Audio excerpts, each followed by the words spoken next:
Okay, as I mentioned, so we're looking at the Soto Zen journal called Dharma Eye this evening. And it's got several, this is an older issue. It dates back to April of 1998, but it has some really, really seminal teachings in it that are important for anybody who takes Shikantaza or zazen seriously. And it will help us, if we look through this section, it will help us to understand better some of the differences between shikantaza or zazen and other forms of meditation. Now, we've been reading the writings of Fujita Issho sensei here, and we are up to, so last week we did fragmentary thoughts 1, 2, and 3, and now we're on fragmentary thought 4.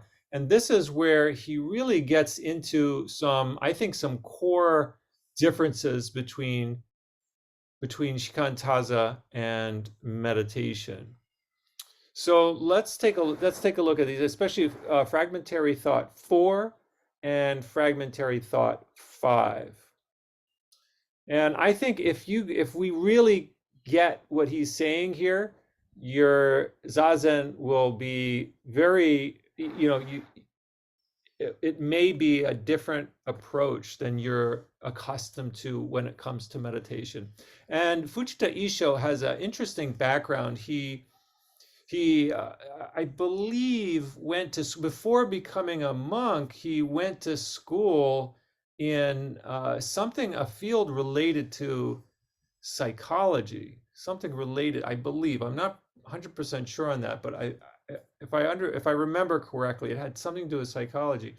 And then he practiced at Antaiji for, I'm not sure how long, but Antaiji style practice is basically practicing shikantaza for long, long, long periods of time. After that, he went to the Pioneer Valley Zendo, and I met him initially at Pioneer Valley Zendo before I ordained as a priest, and I did a sesshin with him. It was pretty labor intensive, lots of zazen, and no chanting, right?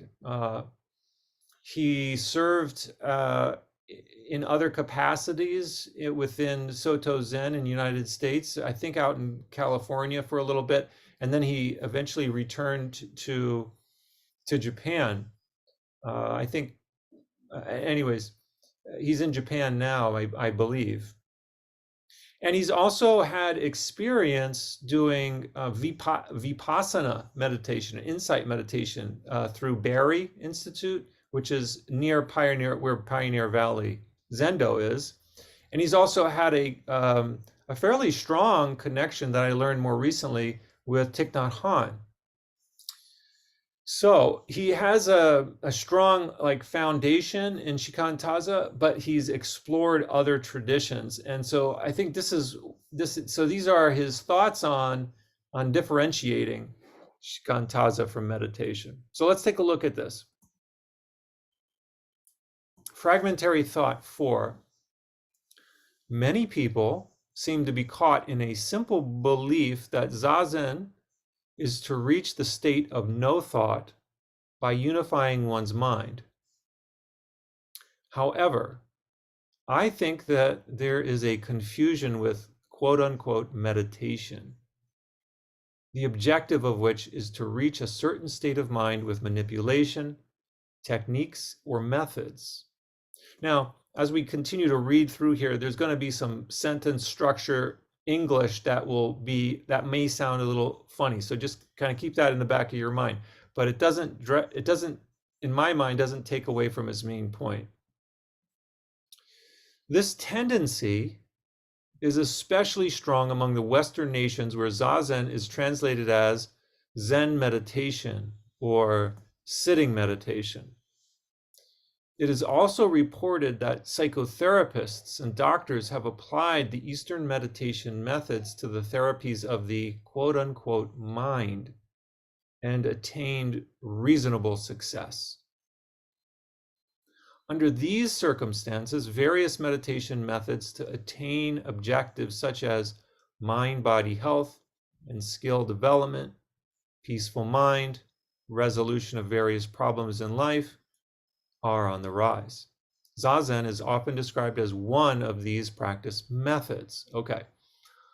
All right, so let's just pause there. Just setting us up here. So any questions about that first paragraph or thoughts? Is it fairly clear? Let's see what else he's got to say here. Heather, do you want to take it from here, maybe the next two, or just read to the end of that section? Sure. In the tradition of Buddhism, there are many meditation practice methods of this kind. I believe that we should learn from deep observation and effective therapies addressing various mental problems in this long-lasting tradition and apply them to the present society. However, so just to clarify, he's not against using meditation as we commonly think of it today, but he's bringing up another point. Okay. Sure. However, if zazen is understood solely in this context, we fail to capture the true nature of zazen by oversimplification and overspecialization. Zazen and Shikantaza, just sitting, taught by Dogen Zenji in particular, has the nature which cannot be categorized as meditation. In conclusion, I do believe that zazen is different from so-called meditation. Then, what is the difference? Zazen's characteristic and meaning highlighted in comparison with various kinds of meditation methods originated in the West and the East is one of the major themes in my Sankyu of Zazen. Okay. All right. Thank you. So he hasn't gotten to it yet, but in this next one, we'll really see it start to come forward. All right, Navab, you want to take it to here, maybe to the just before the end of this page? Dogen Zenji tends. Hold on just a second. If you don't mind reading the title there, Fragmentary Thought 5, and etc. And Dogen is it's always a hard G with Dogen Zenji. Yeah. Okay, Dogen. Fragmentary Thought 5. Difference in full lotus position between zazen and meditation. Dogen Zenji tends to describe zazen simply by sitting body postures such as Shoshin Tenza. Shoshin. I'm sorry. It's a tongue twister. Yeah. Shoshin. Shoshin Tanza. Shoshin Tanza, just sitting in correct posture. Tanza, just sitting. Gotsu-za, is that sitting Gotsu-za, sitting immovable like a bold mountain. Gutsu, okay, Right, yeah, Gotsu means a bold mountain. This should not be coincidental. In his view, the main point of zazen must be, first and foremost, the holistic body posture equals sitting posture, not the state of our minds. Although so-called Keika Fusa, full lotus position is regarded as the best sitting posture in other meditation methods as well. There seems to be a huge difference in how sitting posture is positioned in meditation and zazen. In meditation, practitioners start a certain method of meditation after sitting in full lotus position. In other words, it is Geika Fusa, I already forgot how to pronounce that, excuse me, plus meditation. Is that right? Geika Fusa? Yeah, Kika. It's so the double K there, the double K is kind of a pause, so it's Kika. And the F is usually not, it's pronounced almost like it's like a blowing through the lips. It's Fusa. Oh, Fusa. Keika Fusa here is the means of conditioning the body and mind optimized for mental exercises called meditation, not the objective as itself.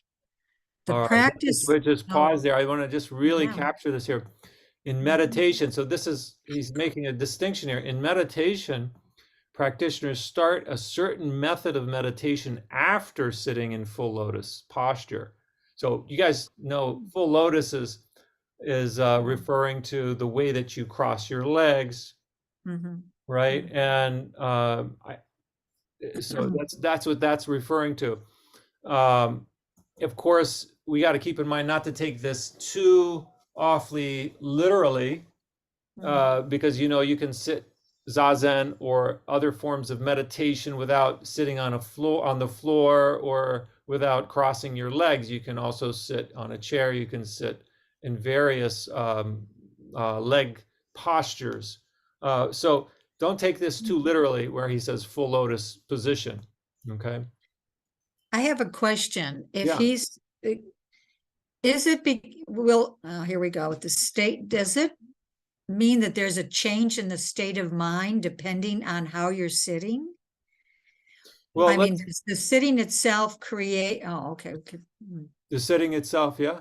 create a state of mind that's different if you're not sitting in those particular positions. I mean, see, I'm not sure the way I'm reading this. It feels like that to me. That's why I'm asking the question. Yeah. Well, I think so he hasn't gotten into the connection between body and mind just yet, but I think he's starting to do that. So let's look a little bit further on here, and it may answer your question, or I think he's trying to say something a little bit different here. But I like your question. Let's just put that aside just for the moment.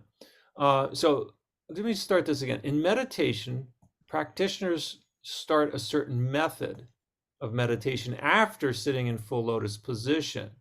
Okay, so, in other words, it is keikafusa plus meditation.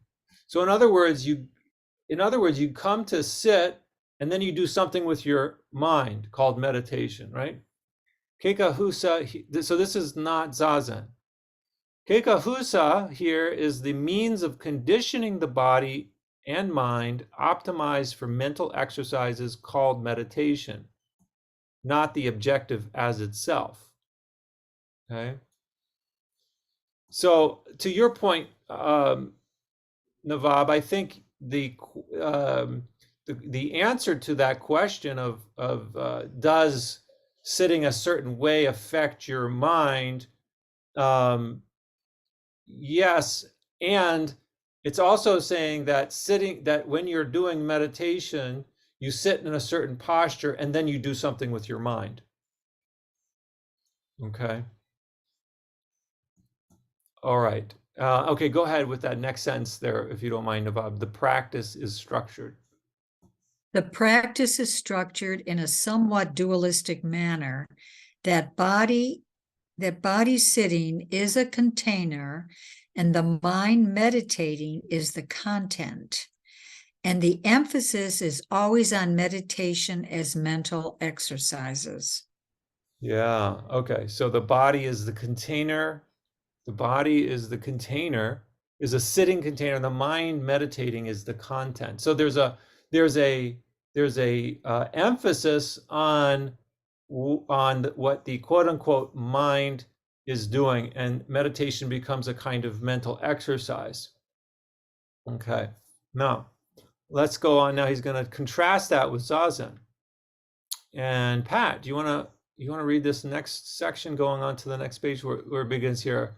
On the other hand, the objective of zazen is just to sit and keikafusa correctly, and there is nothing to add to it. That is to say, it is keikafusa plus 0. Sawaki Roshi's famous quote, "Just sit zazen, and that's the end of it." Here there is no dualistic structure that the body sits while the mind does something else, such as chanting sacred words in the heart, visualizing sacred images, concentrating the mind on certain thought or sensation, counting breaths, etc. In zazen, both the body and mind are simultaneously used up completely just by the act of sitting. In other words, the mind body as one is just sitting zazen. In the volume of Samadhi, King Samadhi of, can you tell me? Shobo Genzo. Shobo Genzo. Dogen Zenji said, Keika Fusa is upright mind, upright body, mind. And sitting Keika Fusa with body, sitting Keika Fusa with mind, sitting Keika Fusa of body, mind falling off. All right. Yeah.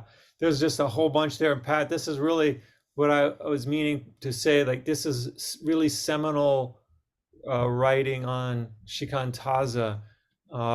You may be familiar. I would guess that most of us, and myself too, my teacher, who's a Soto Zen teacher, Diane Banaj, she taught me first how to use my breath, like counting my breaths. That's how she taught to beginners.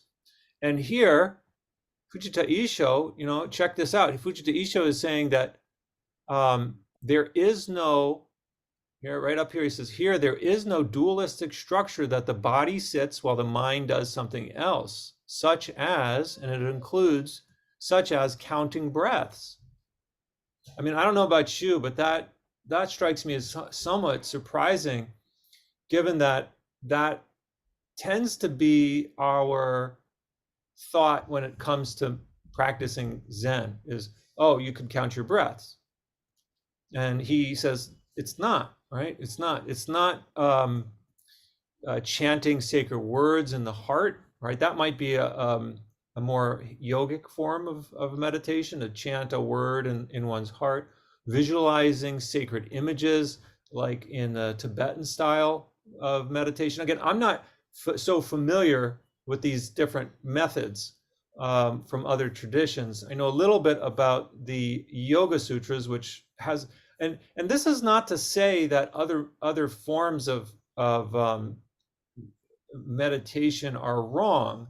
It's just calling to a distinction between what Shikantaza is from within its own tradition. And sometimes we get, especially in the West, we get kind of caught in thinking that meditation is necessarily these things. And that might be the case, but when we're doing zazen, it's an invitation to perhaps think of what we're doing when we're sitting in zazen as different from some of these methods that he's listing here, right? Methods such as chanting sacred words, visualizing sacred images, concentrating the mind on a thought, on a certain thought or sensation, counting breaths, etc. Right? He says it's basically sitting upright plus 0.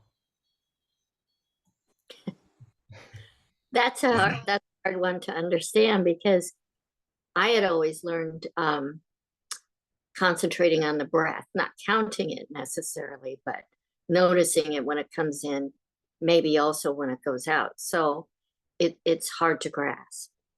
It is. Thank you for acknowledging that. It really is. And this is where Shikantaza gets a little bit maybe tricky for us to grasp. I think you're right in saying that. I think you're really right and honest in saying that. Right. And then, oh, I'm yeah, go sorry. ahead. Oh, I was going to ask, you think about, kind of backing up a little bit, where you think about your body as a vessel, and then you have a vassal, as like a mentor to kind of lead you forward. What are your thoughts about that? So your body as a vessel? Yeah, I mean, it's just like, you're contained, I shouldn't say contained, but, you're just physically here for a while, and then you have, someone else that's kind of mentoring and guiding you forward. Right. Does Right. that Yeah. make Again, sense? that's a kind of, I think that in the Zen tradition, this creates a kind of dualistic thinking where our body is a vessel and then somebody else is coming through us to fix us or straighten us out or make us better in some way, right? Soto Zen, I was just, it's really clear there's no separation between ourselves and Buddha. It's not like we're learning about Buddha, but we're discovering that there's no separation there. But there's all of these other kinds of forms out there that maybe talk about ourselves as we sit in meditation and then we're going to be receptive to something. We're going to receive something. Something from above is going to come in, or like this separation of body and spirit. That the body is going to be subdued, and then the spirit's going to come forward. And these are all kinds of maybe dualistic ways of thinking that we need to be aware of. It's not that they're wrong. It's not that they're right. It's just that this is a different kind of way of thinking. I have a question. From what he's saying, is it similar to when one takes a yogic pose such as Warrior 2 and then becomes one with that pose? Oh, Is that similar to what he's saying? right. I'm trying to. Right. So this is a complicated question. On one level, I would say it's different because, and again, it's not saying that yoga is a wrong approach, but if we start to look more closely at the yogic tradition and the hatha practices, it's very clearly a kind of a dualistic way of practice, in that from the point, and now let me say the whole thing here, because there's more to it than what I'm just saying here. And people in the yogic tradition might disagree with me, and I would accept that. But traditionally, hatha yoga, like doing a warrior pose or something, these poses were done in order to prepare the mind for meditation, right? So the body, there's this body mind separation, and the pose is done in order to prepare the mind to sit still and to sit quietly. And I love yoga. I practice it, and I will acknowledge that I am involved in a somewhat dualistic practice at times when I'm doing certain poses. It's like, okay, I'm doing this so that I can get that. That's a dualism. Whereas Shikantaza there's no preparation. There's no, however, if you, like you said, Nawab, if you're really one with that pose that you're doing, but what does that mean? What does it mean to be one? Are you ever not one with it? Because as we read further here, we'll see that it's not about a particular state of mind, right? So when we talk about being one with a pose, we are assuming there is a certain state of mind that goes along with being one. Or we might, some people might talk about it as being in the flow, like a flow state. Even that phrase, a flow state, is suggesting that through practices, through a technique, you attain a particular state of mind. And Shikantaza is not that. It's not attaining a particular state. Yeah, it's not a oneness. If you think that you have attained oneness with Shikantaza, you're already not. You're really not present. You're already in dual. You've already split the meditation up, right? You're thinking about like the quality of your mind, and that is a splitting of body from mind. In true Shikantaza, you're not thinking about what state of mind you're in and evaluating it, right? It's not an evaluation of your state of mind. It's not a judgment of your state of mind. It's simply just sitting, right? Upright sitting plus 0. It's not thinking, right? It's not thinking either, right? If you're not thinking, it doesn't mean you're doing it correctly. If you're thinking, it doesn't mean you're doing it incorrectly. Right. Okay. So here we're just juggling. All right. And John, Ejikio, you wanna read this last paragraph for us?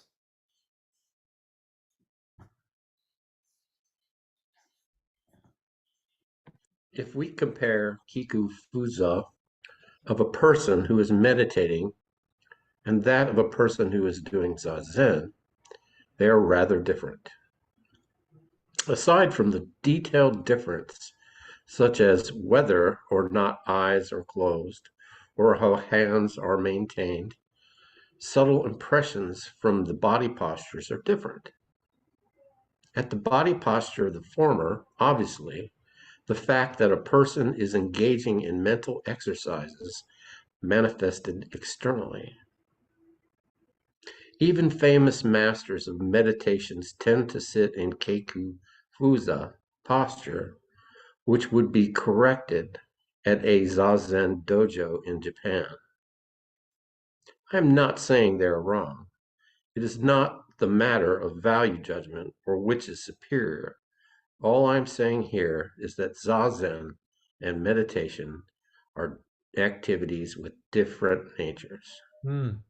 Yeah, I really appreciate this last paragraph where he's talking about meditation masters in other traditions who might be adepts in their particular tradition, and they may be able to sit full lotus. But if they went to a Zen temple in Japan, their posture would be corrected. All right. So it's pointing to a different orientation with Shikantaza. I think this is really seminal writing on what Shikantaza is that I think can help us kind of begin to grasp some of these differences between maybe what we are accustomed to thinking of as meditation and what zazen is.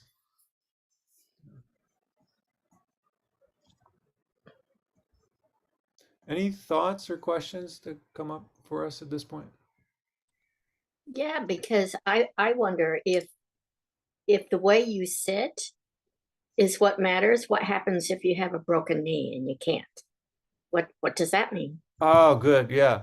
So what happens if you have a broken knee? Well, and this is where it's important not to take this idea of full lotus sitting too literally. You can sit zazen in a chair. You could sit zazen, and Dogen says zazen is not limited to sitting or lying down.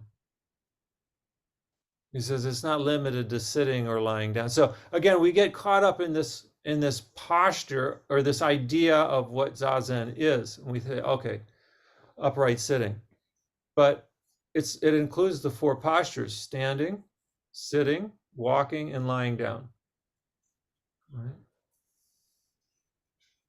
What do you think about documentation? I mean, I'll try to keep it short, but going through dialectical behavioral therapy, the main focus was, staying in the present. And so kind of like, the precursor to a session was doing a daily diary card, like how are you feeling? How do you address the situation? Yeah. Kind of on a scale of 1 to 10 kind of thing. Right. Yeah, the DBT. So again, I don't have a lot of familiarity with this from what I've read and what you're sharing here. Again, it feels like it's very much, even more so than some meditation techniques, like a mental exercise. And that's not to say that is wrong or bad, or to judge it. It's just that it's a different way of thinking about practice. Yeah, and I just found, the similarity, with Buddhism is that, you focus on the present, try not to dwell on the past and not worry about the future, but just, stay in the present as much as possible because, got to do that. Right, right. But even to say, so here's where I may throw people off a little bit, but even to say focus on the present is itself a kind of a kind of dualism from this perspective. It's not, again, it's not wrong. It can be orienting in certain situations, and certainly Thich Nhat Hanh has really done a lot with ideas around the present moment. But we can also get stuck in the present. And even one of the sutras, the Bhatticarada Sutra, talks about getting stuck in the present moment as well. So you can get stuck in the past, you can get stuck in the future, you can also get stuck in the present. One of the ways that we get stuck in the present is we conceptualize it rather than be in it. We make a picture of what the present moment is in our mind and say, okay, this is this idea I have is the present moment, rather than, right, here it is. So all of Zen, a lot of Soto Zen teachings is pointing us away from using words as descriptors, or maybe using words to enter into something that is not describable with words. So, and also let me contextualize this too. This is very much coming down on the wisdom side of Buddhism, right? The wisdom side is the non-conceptual. It's the letting go of thought aspect. It's seeing seeing into the nature of reality in a way that we don't ordinarily with our usual senses. It's the wisdom side, and it's only 50%. Right? So what we're talking about here this evening is 50%. The other 50% is the compassion side, where the words got to come back on, the labels got to come back on. It's not just about seeing, maybe having some kind of a meditative state, but how do we care for each other?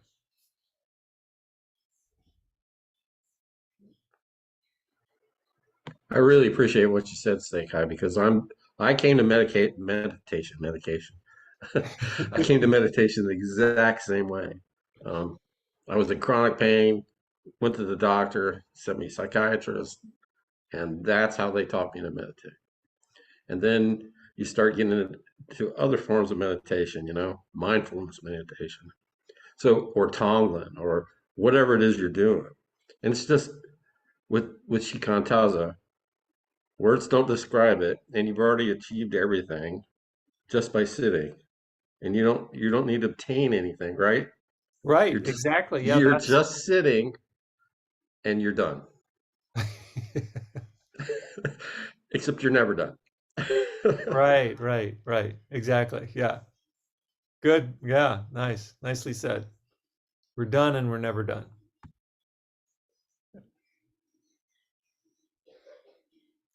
All right. Well, maybe that's a good place to close for this evening. Thank you guys so much for your readings, your comments, your points. Let's close it out with a short dedication. May all beings be safe.